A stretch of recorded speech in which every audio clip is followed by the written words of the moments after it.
ఏవో గిడ పక్క గల్లీలో గణపతి కడాన సత్రం పెడుతుర్రట. కూర లెక్క అయితే ఫోన్ చేయరన్న. ఇది వరకు ఫోన్ చేయలేడు, నేననే చేస్తా. హలో నాని, కూర లెక్క అయినాయా?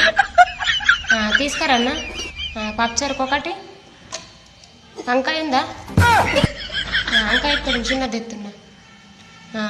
పాలకూర పప్పు ఎక్కగాలేదా?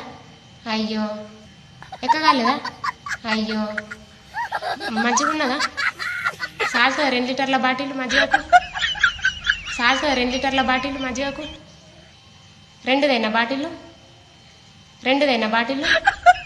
సరే, ఇగో టిఫిన్ డబ్బాలన్నీ రెడీ పెట్టినా, అచ్చిగుండవు. నిండదేనా ఫ్రిడ్జ్లో పెట్టుకుందాం. 3 వద్దుల దాకా అండకున్నాయేం కాదు. ఫ్రిడ్జ్లో పెట్టుకుని గరం పెట్టుకుని తిందాం. ఫస్ట్ మన టిఫిన్ డబ్బాలో వేసినాకన్నా వేరే వాళ్ళకి వేసినాం. ఇవ్వకుండా మరి పెట్టిన చిట్కనరా.